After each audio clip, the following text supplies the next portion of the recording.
What's up guys? Today, andito tayo sa MOA ngayon para i-test drive ang bagong all-new Isuzu D-Max. So, let's go!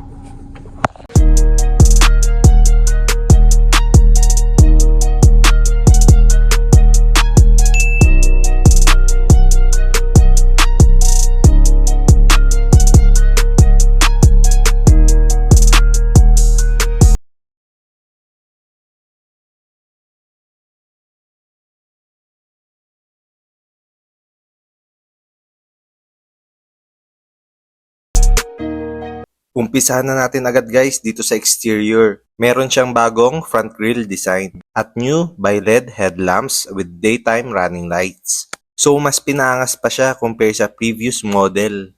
Meron din siyang camera sa harap kasi equip ito ng 360 camera. I'll show you din kapag naka-turn on yung kanyang headlamps with turning signal. Ang ganda, naka-integrated siya sa daytime running lights. Dito naman sa side profile niya, meron siyang bagong design na over fender at yung kanyang bagong 4x4 na decals with differential lock. So with regards to 4x4 capabilities, hindi na to papahuli sa Ford Ranger Wildtrak. Dito naman sa likod, ang binago lang nila is yung taillight design. Tinatawag nila itong triple wing LED design. So mas maganda na compare sa previous. Of course, ito yung top of the line, so yung bedliner is equipped na. Meron na rin siyang available clamps. Maganda rin yung pagkakadesign ng kanyang sports bar. Nagbe-blend sa design, parang Wildtrak lang. Meron na rin itong roof rail at may 100 kg capacity. Ayos na ayos yan, additional cargo space din yan kapag magka-camping kayo. Sa rims naman, meron itong new 18-inch alloy wheels with matte dark gray finish with 265/60 all-terrain tires. Sa brakes naman, sa harap, naka-ventilated disc. Sa likod, naka-drum brakes. Mas okay sana kung all disc na rin ang top of the line ng D-Max. Dito naman sa interior, meron tayong bagong gauge cluster with 7-inch multi-information display. So, hindi na mukhang outdated yung kanyang gauge cluster. May updated 10.1 infotainment display with wireless Apple CarPlay and Android Auto. Dito sa front seats, merong Type-C and Type-A USB port. Available na rin ang wireless charging. Hindi siya naka-electronic parking brake, pero para sa akin, mas okay yung manual handbrake, especially for pickup truck. Pero syempre, yung iba, mas preferred naman yung electronic parking brake kasi yun ang hinahanap nila sa high variant. Dito naman tayo sa second row seats at meron naman siyang enough space for the passenger. Naka-black leather and brown stitching na rin yung mga upuan. Maganda yung leather materials na ginamit. May center armrest with cup holder. Perforated din yung mga seat siguro para malamig upuan. Meron din siyang 2 aircon vents dito sa likod with 1 Type-C USB port. So dito sa interior, more on sa technology and materials lang sila nag-update. Sa design, bali ganun pa rin. Dito pala sa door panels niya, meron din bagong design. Actually, sa Ford Ranger Next Gen natin, halos ganito rin yung design. So guys, tara, wag na natin patagalin. Test drive na natin tong bagong Isuzu D-Max. Right now, we are driving the top of the line, the 4x4 automatic LSE D-Max. Under the hood, we have 190 PS and 450 Nm of torque with 6-speed automatic transmission. Same sa previous model. So guys, para matest natin yung 4x4 capabilities niya, may dadaanan tayo mga obstacle. The first one is rough terrain roller.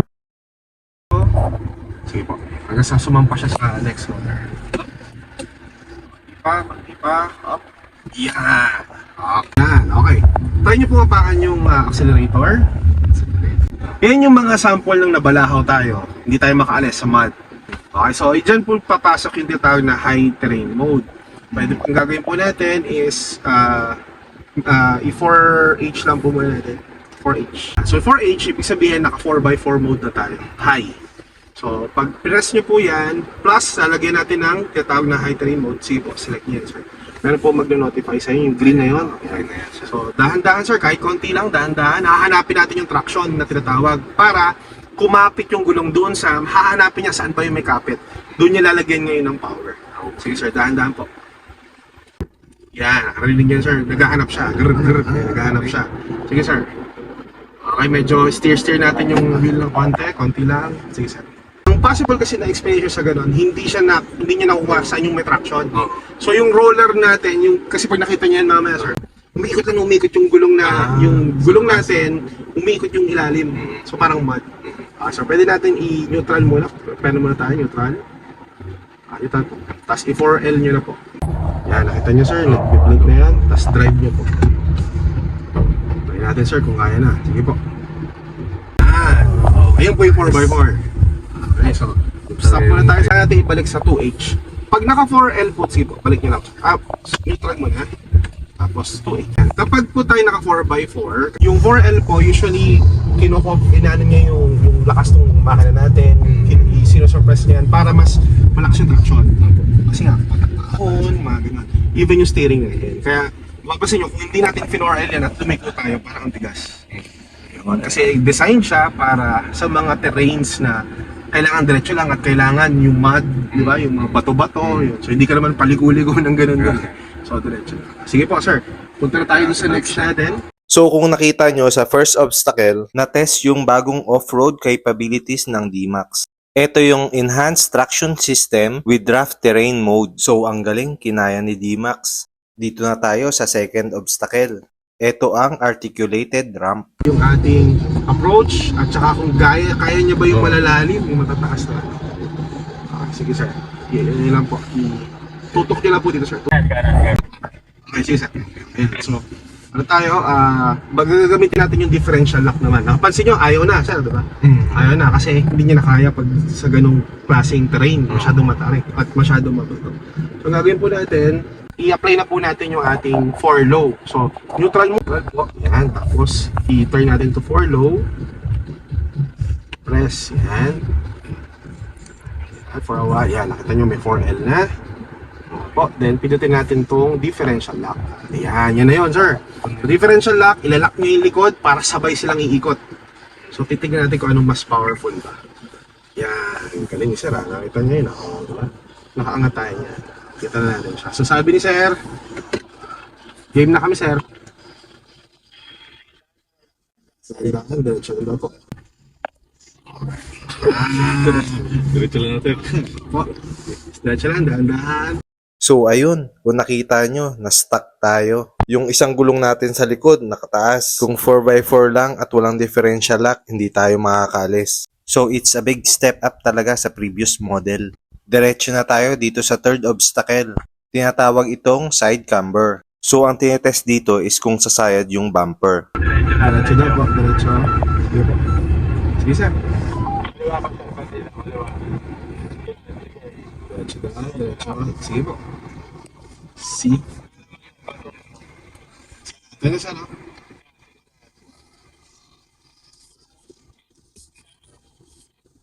Okay, stop. Baba, stop tayo. Alright, so ano sa experience sir? Kinakabahan ka ba? Ganun talaga sir kapag 4x4. Pero ano naman sir, syempre depende naman sa, ito kasi simulated to ng tao eh. Minsan kapag man-made yung 4x4 naman, hindi ganyan kalalalim. Minsan talagang pinalalim na natin. Yan, kita nyo naman, yan, meron lang pong D-flap, mawawala naman po yan after. So drive na tayo sir. This one naman yung road grider natin.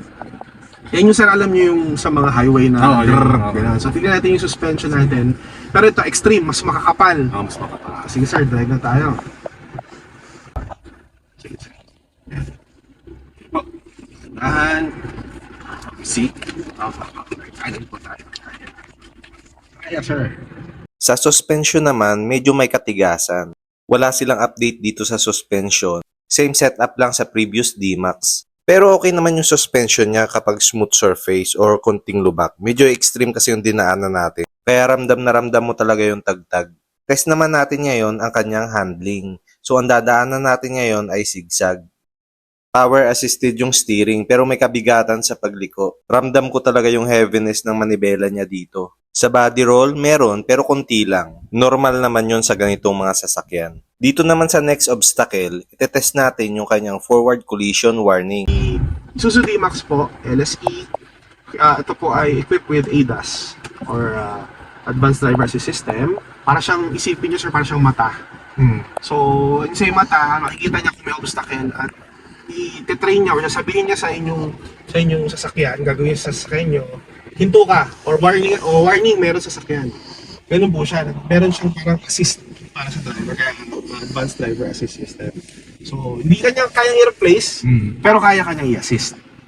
Okay, so ano po mangyayari sa forward collision warning? On a regular day, on a regular cars po, pag tinumbok mo yan, walang warning or walang kahit anong mangyari, talagang tutumbokin mo lang yan. Diba sir, babanggain mo lang yan kapag tinuruin mo yan.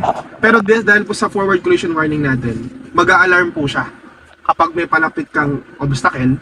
At worst case, kung makikita niya na walang nangyayari, hindi ka pumapreno, hindi ka nagsa-slow down, i-brake niya po ng kusa yung unit. Yun po yung forward collision warning and yung autonomous emergency braking. Okay, so yun po itatry natin ngayon, sir. Huwag ka matakot, sir, ha? Ibig sabihin, ganito lang po yan. Pag tingin mo, hindi gumana or hindi kagana, pwede pong magpreno. Okay, pero pag gumana, ang indication po, mag-a-alarm siya. Tapos saka siya mag-brake. Okay, so ang gagawin niyo lang po, drive. Drive ito, hawak, sir, parehas. Tapos, release niyo lang po yung preno, sir. Sige, go. Sige, sir, abang lang, ha? Sige, sir. Pagpe-preno. See? Nag-preno siya. Preno lang po. Atras tayo, sir. Atras tayo. So, yun po ay additional feature or yung feature niya. Yung feature niya para tulungan ng driver na, meron ka na obstacle, masyado ka lang malapit. So, yun si advanced driver Iwas system. bunggo talaga siya. Yes, sir. Pero about 2 seconds lang, aandar na siya ulit. So, ikaw, kailangan brake ka na. Okay. So, yun po yung nangyari. Alright, so okay ka ba, sir? Okay. Kinabahan ka ba? Okay. Parang hindi may preno. Kasi syempre as driver, kung driver tayo, alam natin na hihinto tayo eh. Kaya nga, he cannot replace you, pero he can assist you. Kaya nga. Sige sir, atras tayo. Atras tayo. Grabe, kinabahan ako dun. This is my first time guys na maka-experience at ma-demo sa akin ang ganitong safety feature kasi napakalapit na namin sa pader before siya nag-brake so akala ko hindi gagana. How I wish no na maging standard to sa lahat ng sasakyan. Bababa talaga siguro yung percent ng accident nun sa daan. So punta na tayo dito sa huling obstacle. Tinatawag itong 4x4 ramp. Okay, so this time, mag-4x4 tayo, neutral muna. Tapos 4L ulit. Yan, pag ito katarik, usually, pas full load ka sir, kailangan mo ng mas malakas sa power. Ano po yung gagawin natin sir? Sige po, diretso tayo. Sige po, dahan-dahan lang. 4x4 ha. Sige sir. Yung tumutulong na po yan is the sensors na mamaya kayo sige. Diretso lang, sige sir. Sige sir, kailangan mo domain dyan sir. Sige sir. Yan. Sige po, sige, nice. Konti lang. Diretso lang. Sige po. Dahan-dahan lang, lalay sa preno. Sige po, lalay sa preno. Lalay lang. Ito yung departure tsaka approach angle natin. Di tayo sasali dyan sa kahit anong mangyari. Sige sir. Sige sir. Sige sir. Sige sir. Yan, yung tumutunog na po yun is yung sensor ng mga parking. Siyempre, medyo nakatutok na tayo sa lupa. Magpaano yan? Okay, stop muna tayo, sir. Stop. Okay, neutral.